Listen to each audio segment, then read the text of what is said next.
अगर India first strike कर देता तो, अगर इंडिया बिल्कुल। They are moving their weapons, let's hit them first.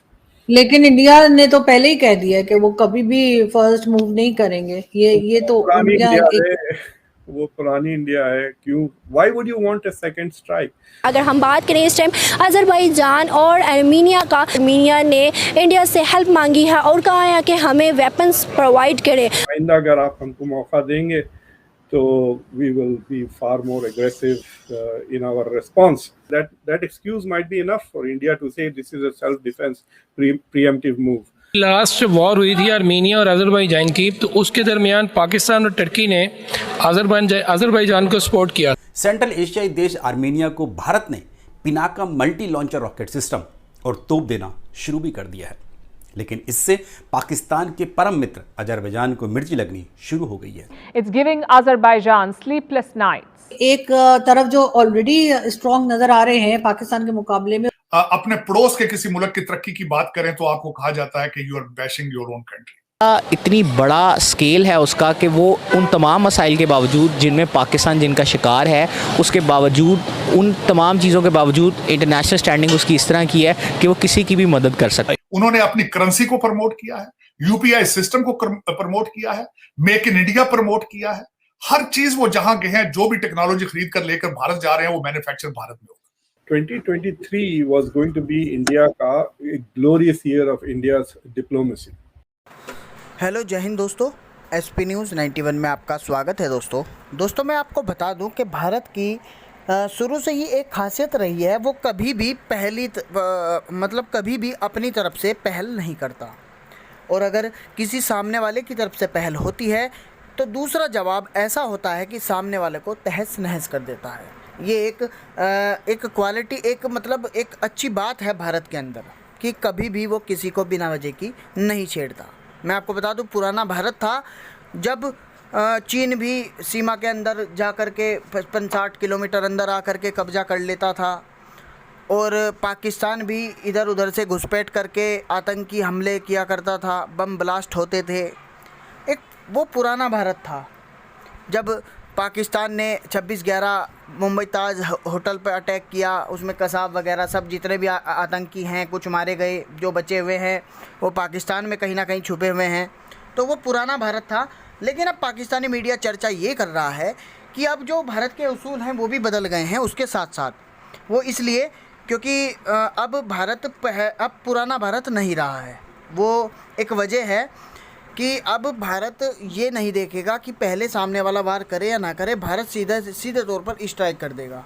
तो कुछ इस तरीके का डर पाकिस्तानी मीडिया के अंदर बैठा हुआ है। अब पाकिस्तानी मीडिया इस पर क्या चर्चा कर रहा है, क्या उसका रिएक्शन है, तो आइए दोस्तों साथ मिलकर इस वीडियो को देखते हैं। एक चीज़ और यहाँ पे मैं समझना चाहूँगी, जैसे आपने कहा कि कई जगह पे, कई फोरम्स में हमने देखा कि भारत आगे की तरफ जा रहा है। चाहे वो कोई चीज़ परचेज करने की बात कर लीजिए, जो आपने बताई कई चीज़ें, चाहे सबमरीन हो या और चीज़ें हो, तो एक तरह का नज़र आता है, कॉन्फिडेंट नज़र आता है इकोनॉमी की वजह से।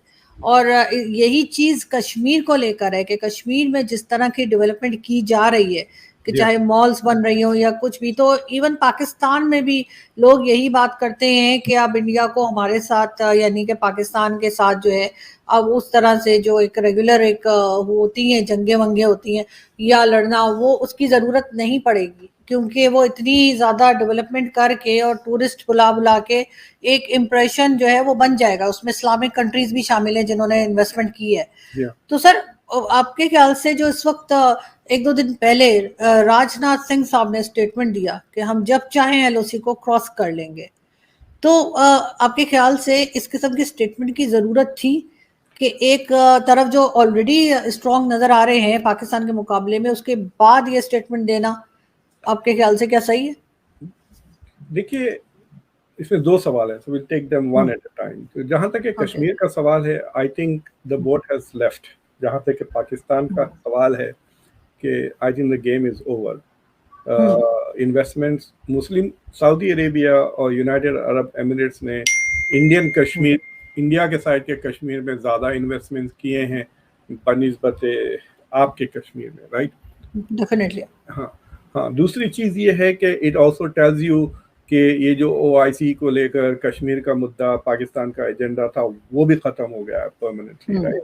मुस्लिम countries are now closer to India than they are to Pakistan, especially important Muslim countries, Saudi Arabia को ले लें, UAE को ले लें और इजिप्ट को ले लें, तो रह जाता है बेसिकली टर्की के अलावा पाकिस्तान के पास I don't think has a Muslim friend who is not more friendlier with India. लेकिन Turkey wants to join the BRICS, Turkey wants to join SCO, right? India can block all of those things, right?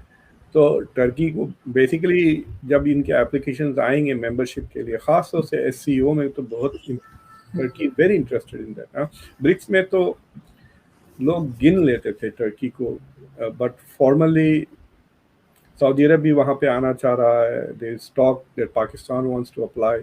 So, but India is powerful in these forums. So, मेरे ख्याल से at some point Turkey is also going to realize कि अरे यार, it is time to abandon the Pakistani agenda and join the Indian bandwagon. मेरे ख्याल से he was saying, Rajnath Singh जो बात कर रहे थे वो कारगिल को लेकर जो विजय दिवस मना रहे थे, उस कॉन्टेक्स्ट में उन्होंने कहा.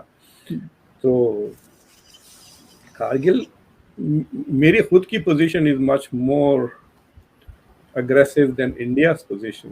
इस पर मैंने फखर के साथ बात की है, और मैं तो उनको कह रहा था कि मैं नहीं रुकता था.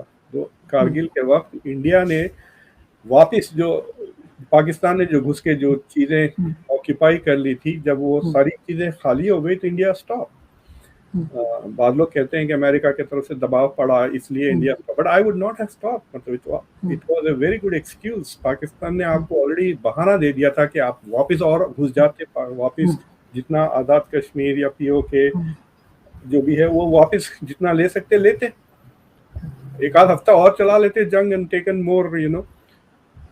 So that is probably what he is referring के आइंदा अगर आप हमको मौका देंगे तो we will be far more aggressive in our response. क्योंकि लेकिन खैर सर, कारगिल तो एक बहुत बड़ा ब्लंडर था पाकिस्तान की तरफ से. उनके मेजॉरिटी लोग ये बिलीव रखते हैं, even my self I think it was a blunder. मतलब मुझे लगता है कि आपकी सारी जंगें ब्लंडर्स की हैं, मतलब हाँ, लेकिन ये तो बहुत ही बड़ा था. ये तो ऐसा था जिसको फौज तक मान गई कि ब्लंडर है, बाकियों को तो फौज नहीं मानती ना, इसको फौज ने भी एक्सेप्ट किया. एक you must understand Rajnath Singh का स्टेटमेंट इन द कॉन्टेक्स्ट के मोदी ने कहा कि this is not an era of war. इसका मतलब India is not going to initiate. आप बस मौका ना दे. समझे आप? आई हैव अ फीलिंग कि अगर छोटी मोटी बेवकूफाना आ जाए, एक 10-15 जिहादियों को भिजा दिया आपने यहाँ पर, उन्होंने बमबारी मार के 5-10 को मार दिया, that excuse might be enough for India to say this is a self defense preemptive move. लेकिन जहाँ तक कारगिल का सवाल है, it is, I think you are right, the most biggest mistake that Pakistan made after 71. और वो गलती ये है कि it is a turning point. लेकिन बाद में मुशर्रफ साहब अपनी किताब में लिखते हैं कि पाकिस्तान की जो न्यूक्लियर डिलीवरी सिस्टम्स थे, they were not functioning. That was a bluff. अगर इंडिया फर्स्ट स्ट्राइक कर देता तो, अगर India they are moving their weapons, let's hit them first. लेकिन इंडिया ने तो पहले ही कह दिया कि वो कभी भी फर्स्ट मूव नहीं करेंगे. ये तो वो पुरानी इंडिया है. क्यों, why would you want a second strike?